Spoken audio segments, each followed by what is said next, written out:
ಸ್ನೇಹಿತರೆ ನಮಸ್ತೆ. ನನ್ನ ಸ್ಟಡಿ ವಿಶಂಕರ್ 24 ಯೂಟ್ಯೂಬ್ ಚಾನಲ್ಗೆ ಸ್ವಾಗತ.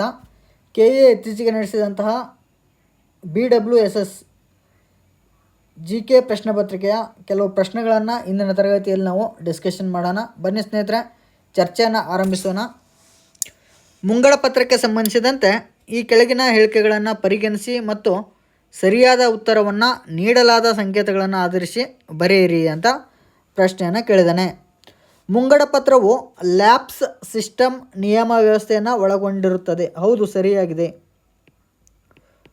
ಏನಕ್ಕಪ್ಪ ಸರಿಯಾಗಿದೆ ಅಂದರೆ, ಬಜೆಟ್ ಸಿಸ್ಟಮ್ನಲ್ಲಿ ಲ್ಯಾಪ್ಸ್ ಸಿಸ್ಟಮ್ ಅಂತ ಇದೆ. ರೂಲ್ ಆಫ್ ಲ್ಯಾಪ್ಸ್ ಅಂತ ಒಂದು ಸಿಸ್ಟಮ್ ಇದೆ.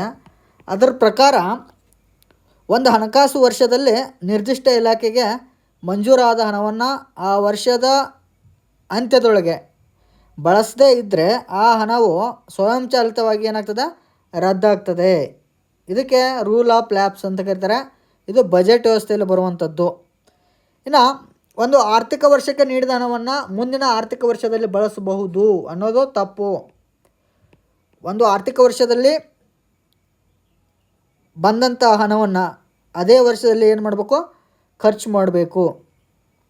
ಅದನ್ನು ಬಳಸದೇ ಇದ್ದರೆ ಅದು ಮುಂದಿನ ವರ್ಷದಲ್ಲಿ ಬಳಸಲಿಕ್ಕೆ ಬರೋಂಗಿಲ್ಲ. ಇನ್ನು ಮೂರನೇ ಹೇಳಿಕೆ, ಇದು ಅಧಿಕ ವೆಚ್ಚಕ್ಕೆ ಅವಕಾಶ ಮಾಡಿಕೊಡುತ್ತದೆ ಅನ್ನೋದು ಕೂಡ ತಪ್ಪು. ರೂಲ್ ಆಫ್ ಲ್ಯಾಪ್ಸ್ ಏನಿದೆಯಲ್ಲ, ಇದು ಒಂದು ಕಡಿವಾಣವನ್ನು ಹಾಕ್ತದೆ. ಬಜೆಟ್ ವ್ಯವಸ್ಥೆಯಲ್ಲಿ ಏನಿದೆ ಅಂದರೆ, ಸರ್ಕಾರ ಅಧಿಕ ಖರ್ಚು ಮಾಡೋಕ್ಕೆ ಹೋದರೆ ಅದನ್ನು ಕಡಿವಾಣ ಹಾಕುವಂಥ ಒಂದು ವ್ಯವಸ್ಥೆಯನ್ನು ಇಲ್ಲಿ ಈ ರೂಲ್ ಆಫ್ ಲ್ಯಾಪ್ಸ್ ವ್ಯವಸ್ಥೆಯಲ್ಲಿದೆ. ಸೊ ಏನು ಮಾಡ್ತದೆ, ಅಧಿಕ ವೆಚ್ಚಕ್ಕೆ ಅವಕಾಶ ಮಾಡಿಕೊಡುವುದನ್ನು ಇದು ನಿಲ್ಲಿಸ್ತದೆ. ಇನ್ನು ಭಾರತದಲ್ಲಿ ಹಣಕಾಸಿನ ವರ್ಷ ಮಾರ್ಚ್ 31ಕ್ಕೆ ಅಂತ್ಯಗೊಳ್ಳುತ್ತದೆ. ಹೌದು, ಮಾರ್ಚ್ 31ಕ್ಕೆ ಎಂಡ್. ಏಪ್ರಿಲ್ 1ರಿಂದ ಹಣಕಾಸು ವರ್ಷ ಸ್ಟಾರ್ಟ್ ಆಗ್ತದೆ. ಏಪ್ರಿಲ್ 1ರಿಂದ ಸ್ಟಾರ್ಟ್ ಆಗಿ ಮಾರ್ಚ್ 31ಕ್ಕೆ ಏನಾಗ್ತದೆ, ಎಂಡ್ ಆಗ್ತದೆ. ಫೈನಾನ್ಷಿಯಲ್ ಇಯರ್ ಅಂತ ಕರೀತಾರೆ. ಸೊ ಆದ್ದರಿಂದ 1 ಮತ್ತು 4 ಮಾತ್ರ ಸರಿಯಾಗಿವೆ. ಓಕೆ, ಮುಂದಿನ ಪ್ರಶ್ನೆ ನೋಡೋಣ. ರಾಷ್ಟ್ರೀಯ ಕಾನೂನು ಸೇವಾ ಪ್ರಾಧಿಕಾರದ ಅನ್ವಯ ಉಚಿತ ಕಾನೂನು ಸೇವೆ ಪಡೆಯಲು ಅನರ್ಹರಾದವರು ಯಾರು ಅಂತ ಕೇಳಿದರೆ, ಅನರ್ಹರು ಯಾರು? ಮಹಿಳೆಯರು ಮತ್ತು ಮಕ್ಕಳು, SC ST ಸಮುದಾಯಕ್ಕೆ ಸೇರಿದ ಜನರು ಉಚಿತ ಕಾನೂನು ಸೇವೆ ಪಡಲಿಕ್ಕೆ ಅರ್ಹರಾಗಿದ್ದಾರೆ. ಹೌದು. ಕೈಗಾರಿಕಾ ಕಾರ್ಮಿಕರು, ಬಂಧನದಲ್ಲಿರುವ ವ್ಯಕ್ತಿಗಳು, ಹೌದು, ಇವರಿಗೂ ಕೂಡ ಉಚಿತ ಕಾನೂನು ಸೇವೆ ಸಿಗ್ತದೆ. ವಿಶೇಷಚೇತನ ಮಕ್ಕಳು, ಮಾನವ ಕಳ್ಳ ಸಾಗಾಣಿಕೆಗೆ ಒಳಪಟ್ಟ ಸಂತ್ರಸ್ತ ಭಿಕ್ಷುಕರು, ಇವರು ಕೂಡ ಉಚಿತ ಕಾನೂನು ಸೇವೆ ಪಡಲಿಕ್ಕೆ ಅರ್ಹರಾಗಿರ್ತಾರೆ. ಸಾಮೂಹಿಕ ವಿಪತ್ತು, ಪ್ರವಾಹ, ಹಿಂಸೆ, ಬರ, ಭೂಕಂಪ, ಕೈಗಾರಿಕಾ ವಿಪತ್ತುಗಳಿಗೆ ಬಲಿಯಾದವರು ಕೂಡ ಉಚಿತ ಕಾನೂನು ಸೇವೆ ಪಡಲಿಕ್ಕೆ ಅರ್ಹರಾಗಿರ್ತಾರೆ. ಆದ್ದರಿಂದ ಮೇಲಿನ ಯಾರೂ ಅನರ್ಹರಾದವರಲ್ಲ. ಆದ್ದರಿಂದ ಆಯ್ಕೆ 4 ಸರಿಯಾಗಿದೆ. ಓಕೆ, ಮುಂದಿನ ಪ್ರಶ್ನೆ ನೋಡೋಣ.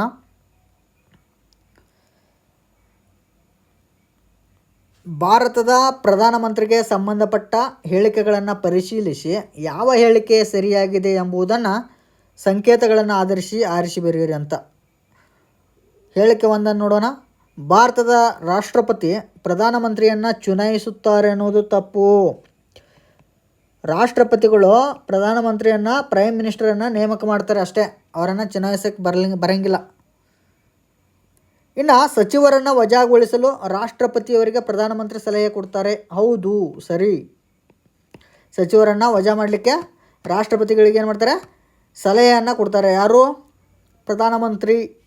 ಇನ್ನು ಎಲ್ಲ ಸಚಿವರುಗಳ ಕಾರ್ಯವೈಖರಿ, ನಿಯಂತ್ರಣ, ನಿರ್ದೇಶನ, ಸಮನ್ವಯತೆಯನ್ನು ಪ್ರಧಾನಮಂತ್ರಿ ಮಾಡ್ತಾರೆ. ಹೌದು, ಸರಿ.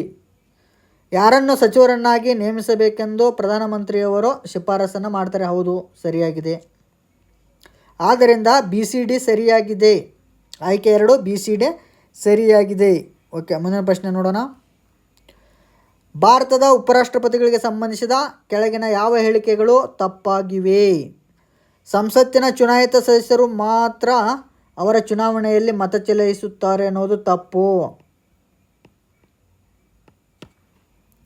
ಸಂಸತ್ತಿನ ಚುನಾಯಿತ ಸದಸ್ಯರು ಮಾತ್ರ ಅಲ್ಲ, ಸಂಸತ್ತಿನ ಚುನಾಯಿತ ಸದಸ್ಯರು ಪ್ಲಸ್ ನಾಮನಿರ್ದೇಶಿತ ಸದಸ್ಯರು. ಸಂಸತ್ತಿನ ಚುನಾಯಿತ ಸದಸ್ಯರು ಪ್ಲಸ್ ನಾಮನಿರ್ದೇಶನ ಇರ್ತಾರೆ. ರಾಜ್ಯಸಭೆಯಲ್ಲಿ ನಾಮನಿರ್ದೇಶನ ಸದಸ್ಯರು ಕೂಡ ಉಪರಾಷ್ಟ್ರಪತಿಗಳ ಎಲೆಕ್ಷನ್ನಲ್ಲೇ ಭಾಗವಹಿಸ್ತಾರೆ. ಸೊ ಅವರು ಕೂಡ ಚುನಾವಣೆಯಲ್ಲಿ ಮತವನ್ನು ಚಲಾಯಿಸ್ತಾರೆ. ಇನ್ನು ಉಪರಾಷ್ಟ್ರಪತಿಗಳು ರಾಜ್ಯಸಭೆಯ ಪದನಿಮಿತ್ತ ಅಧ್ಯಕ್ಷರಾಗಿರುತ್ತಾರೆ. ಹೌದು, ಸರಿಯಾಗಿದೆ. ಉಪರಾಷ್ಟ್ರಪತಿಗಳು ರಾಜ್ಯಸಭೆಯ ಪದನಿಮಿತ್ತ ಅಧ್ಯಕ್ಷರಾಗಿರ್ತಾರೆ. ಇನ್ನು ಭಾರತದ ರಾಷ್ಟ್ರಾಧ್ಯಕ್ಷರು ಅವರಿಗೆ ಪ್ರಮಾಣ ವಚನ ಬೋಧಿಸುತ್ತಾರೆ. ಸರಿ, ಭಾರತದ ರಾಷ್ಟ್ರಾಧ್ಯಕ್ಷರು ಪ್ರಮಾಣ ವಚನವನ್ನು ಬೋಧಿಸ್ತಾರೆ. ರೈಟ್. ಇನ್ನು ರಾಜ್ಯಗಳ ವಿಧಾನಸಭೆಗಳ ಸದಸ್ಯರು ಅವರ ಚುನಾವಣೆಯಲ್ಲಿ ಭಾಗವಹಿಸುವುದಿಲ್ಲ. ರಾಜ್ಯ ವಿಧಾನಸಭೆಗಳ ಸದಸ್ಯರು ಅವರ ಚುನಾವಣೆಯಲ್ಲಿ ಭಾಗವಹಿಸುವುದಿಲ್ಲ.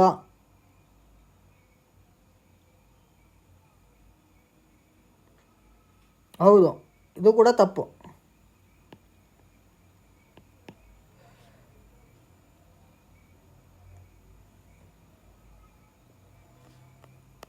ಉಪರಾಷ್ಟ್ರಪತಿಗಳ ಚುನಾವಣೆಯಲ್ಲಿ ರಾಜ್ಯಗಳ ವಿಧಾನಸಭೆ ಸದಸ್ಯರು ಅವರ ಚುನಾವಣೆಯಲ್ಲಿ ಭಾಗವಹಿಸಲಿಲ್ಲ ಅನ್ನೋದು ಕೂಡ ತಪ್ಪಾಗಿದೆ ಸ್ನೇಹಿತರೆ.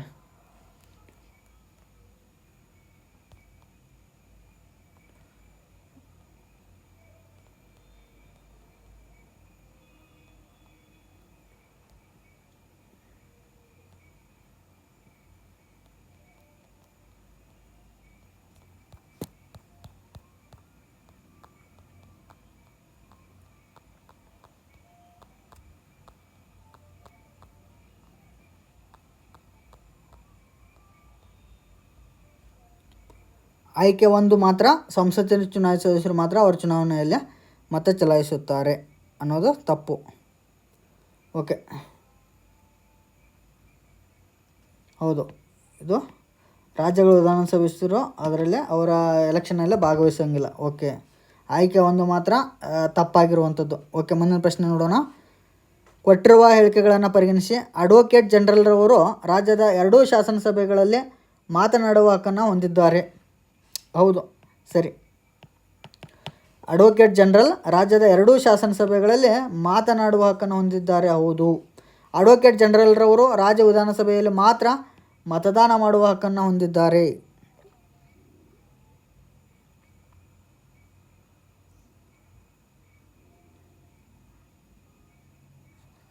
ಓಕೆ, ಮತದಾನ ಮಾಡುವ ಹಕ್ಕನ್ನು ಹೊಂದಿದ್ದಾರೆ ಅನ್ನೋದು ತಪ್ಪು.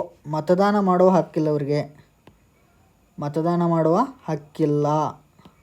ಸೊ ಆದ್ದರಿಂದ ಹೇಳಿಕೆ 1 ಸರಿಯಾಗಿದೆ, ಆದರೆ ಹೇಳಿಕೆ 2 ತಪ್ಪಾಗಿರುವಂಥದ್ದು. ಓಕೆ, ಮುಂದಿನ ಪ್ರಶ್ನೆ ನೋಡೋಣ. ಕೆಳಗೆ ಕೊಟ್ಟಿರುವ ಹೇಳಿಕೆಗಳನ್ನು ಪರಿಗಣಿಸಿ, ಕೆಳಗೆ ನೀಡಿರುವ ಸಂಕೇತಗಳನ್ನು ಬಳಸಿ ಸರಿಯಾದ ಉತ್ತರಗಳನ್ನು ಆಯ್ಕೆ ಮಾಡಿ ಅಂತ ಇದೆ.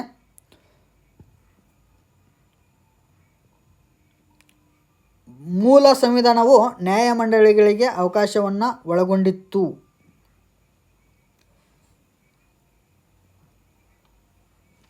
323A 323B ವಿಧಿಗಳು ಮಾತ್ರ ನ್ಯಾಯಮಂಡಳಿಗೆ ಸಂಬಂಧಿಸಿವೆ.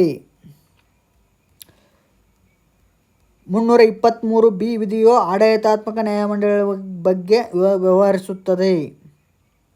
ಇದು ತಪ್ಪಾಗಿದೆ, ಇದು ತಪ್ಪು.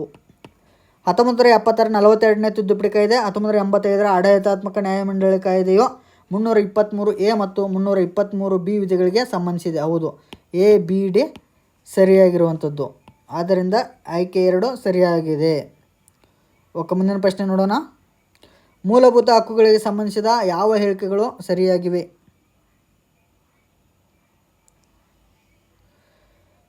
ಮೂಲಭೂತ ಹಕ್ಕುಗಳನ್ನು ನ್ಯಾಯಾಲಯದ ಮೂಲಕ ಜಾರಿಗೊಳಿಸಬಹುದು. ಹೌದು, ಸರಿ. ಇವುಗಳು ಸಂಪೂರ್ಣ ಹಕ್ಕುಗಳಾಗಿವೆ. ಇವು ಸಂಪೂರ್ಣ ಹಕ್ಕುಗಳಾಗಿಲ್ಲ. ಇವುಗಳ ಮೇಲೆ ನಿರ್ಬಂಧ ಹೇರಬಹುದು.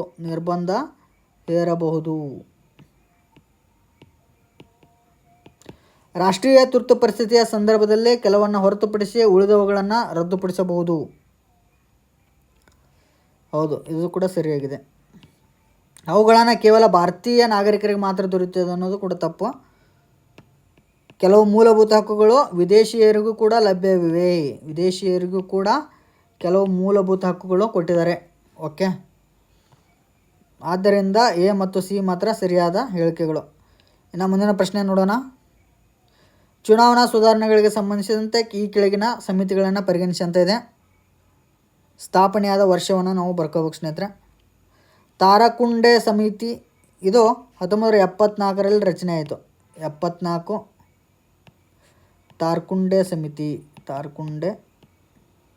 ಸಮಿತಿ. ಇನ್ನು ದಿನೇಶ್ ಗೋಸ್ವಾಮಿ ಸಮಿತಿ 1990 ದಿನೇಶ್ ಗೋಸ್ವಾಮಿ ಸಮಿತಿ. ಇನ್ನು ವೋಹ್ರಾ ಸಮಿತಿ 1993. ಇಂದ್ರಜಿತ್ ಗುಪ್ತಾ ಸಮಿತಿ 1998. ಸೊ ಆಯ್ಕೆ 4 ಸರಿಯಾಗಿದೆ. ತಾರಕುಂಡೆ ಸಮಿತಿ, ಅದರ ನಂತರ ದಿನೇಶ್ ಗೋಸ್ವಾಮಿ ಸಮಿತಿ, ವೋಹ್ರಾ ಸಮಿತಿ ನಂತರ ಇಂದ್ರಜಿತ್ ಸಮಿತಿ. ಓಕೆ, ಮುಂದಿನ ಪ್ರಶ್ನೆ ನೋಡೋಣ. ಸಾಧುಂಗೆ ಸಾಧು, ಮಾಧುರ್ಯಂಗೆ ಮಾಧುರ್ಯಂ, ಬಾಧಿಪ್ಪ ಕಲಿಯುಗ ವಿಪರೀತನ್, ಮಾಧವ ನೀಥನ್ ಪೆರನಲ್ಲ. ಕನ್ನಡಿಗರ ಗುಣಧರ್ಮಗಳನ್ನು ವಿವರಿಸುವ ಈ ಶಾಸನ ಯಾವ ರಾಜವಂಶದ ಕಾಲದ್ದು ಅಂತ ಕೇಳವ್ರೆ. ಸ್ನೇಹಿತರೆ, ಇದು ಬಾದಾಮಿ ಚಾಲುಕ್ಯರ ಕಾಲದ್ದು.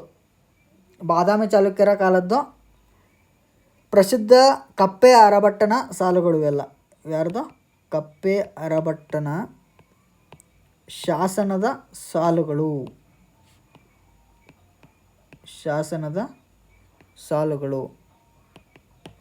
ಇದೆಲ್ಲಿದೆ ಅಂದರೆ ಬಾದಾಮಿಯಲ್ಲಿ ಇರುವಂಥದ್ದು. ಇದು ಕನ್ನಡಿಗರ ಉದಾತ್ತ ಗುಣಗಳನ್ನು ಕೊಂಡಾಡುತ್ತದೆ. ಬಾದಾಮಿ ಚಾಲುಕ್ಯರ ಕಾಲಕ್ಕೆ ಸೇರಿರುವಂಥದ್ದು. ಇನ್ನು ಮುಂದಿನ ಪ್ರಶ್ನೆ ನೋಡೋಣ. ಕೆಳಗಿನವುಗಳನ್ನು ಕಾಲಾನುಕ್ರಮದಲ್ಲಿ ಜೋಡಿಸಿ ಅಂತ ಇದೆ. ದೋಂಡಿಯಾ ವಾಗನ ದಂಗೆ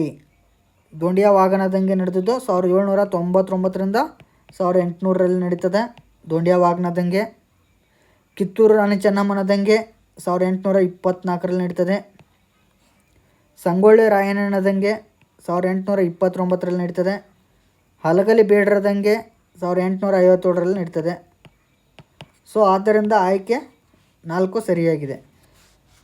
ಸ್ನೇಹಿತರೆ, ಇಷ್ಟು ಪ್ರಶ್ನೆಗಳನ್ನು ನಾವು ಇಂದಿನ ತರಗತಿಯಲ್ಲಿ ಡಿಸ್ಕಷನ್ ಮಾಡಿದ್ವಿ. ಮುಂದಿನ ತರಗತಿಯಲ್ಲಿ ಇನ್ನೂ ಹಲವು ಪ್ರಶ್ನೆಗಳನ್ನು ಡಿಸ್ಕಷನ್ ಮಾಡ್ತೀನಿ ಅಂತ ಹೇಳ್ತಾ ತರಗತಿಯನ್ನು ಮುಗಿಸ್ತಾ ಇದ್ದೀನಿ ಸ್ನೇಹಿತರೆ. ಧನ್ಯವಾದಗಳು.